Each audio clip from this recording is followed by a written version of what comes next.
Yo, welcome to Grappler News, where we dive into the mats, episode 274, where the stories are fat. I'm your host, Steve Hamoen, guiding you through the scene, from GI to no-gi and everything in between. Now let's spin a tale from the heart of Las Vegas, where Duncan's Brandi Pearce made waves, outrageous. She snatched her second straight crown, back-to-back, at the IBJJF World Masters. She's got no lack. Pearce, a master in the light feather brown belt division, went undefeated, a grappling tactician. 3 matches, 2 subs, and a final by points. She's the queen of the mats, with moves that anoint. But hold up, here's where the story gets wild.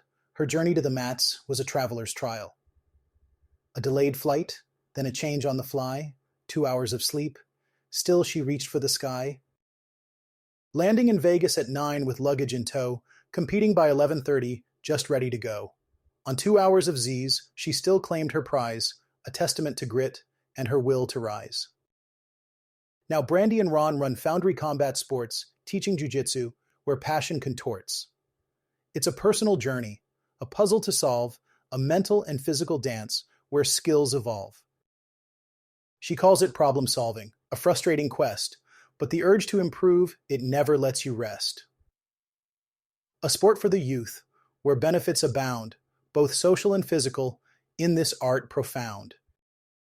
All right, grappling fans, let's pivot to another electrifying event happening in Las Vegas. UFC Brazilian Jiu-Jitsu number 3 is set for October 2nd, and it's bringing a double dose of championship action to the fight capital of the world. This one's part of the UFC 320 fight week, so expect a lot of eyes on these mats. Headlining the event, we've got the reigning UFC Brazilian Jiu-Jitsu bantamweight champion, Mikey Musumeci, going toe-to-toe with the undefeated contender Kevin Carrasco. Musumeci, known as Darth Rigatoni, is a multiple-time International Brazilian Jiu-Jitsu Federation black belt world champion. He's got a reputation for being one of the top submission artists on the planet, and he's looking to solidify that by defending his title. Now, Carrasco isn't just showing up to be a footnote in Musumeci's story. He's coming in with momentum after capturing gold at the 2025 International Brazilian Jiu-Jitsu Federation American Nationals. He's got an aggressive submission game that's caught the attention of many, and he's gunning to hand Musumeci his first loss on the UFC mats. Talk about a clash of titans. Meanwhile, in the co-main event, Carlos Henrique defends his lightweight title against Matheus Gabriel. Henrique, having stormed through the UFC Brazilian Jiu-Jitsu road to the title tournament, is known for his aggressive grappling style. He's looking to keep his perfect finish rate intact.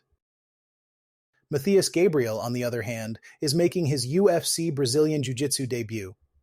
He's a 3-time International Brazilian Jiu-Jitsu Federation world champion, and he's no stranger to high-stakes competition. With championship gold within reach, he's out to make a statement in his first outing. The rest of the card is stacked with exciting matchups, featuring seasoned veterans and rising stars. From Kennedy Maciel versus Samuel Nagai, to Cassia Moura against Alex Enriquez, and Andy Varela facing Daniel Sathler, there's no shortage of thrilling bouts. Plus, we have Shai Lily debuting against Anna Mayordomo, and Jalen Fonacier looking to deliver another statement finish against Pedro Nakano. With 2 world titles on the line and some of the sport's most dynamic submission artists in action, UFC Brazilian Jiu-Jitsu number 3 promises an unforgettable night for fans worldwide. It's all going down live on the UFC YouTube channel, so make sure to tune in. And with that, we wrap up this episode of Grappler News. Remember, folks, in Jiu-Jitsu, we don't just train to fight, we train to flow. So, keep rolling, keep learning, and keep enjoying the art of grappling. I'll leave you with a little Jiu-Jitsu humor. Why did the Jiu-Jitsu student bring a ladder to class? Because they heard the moves were all about ascending.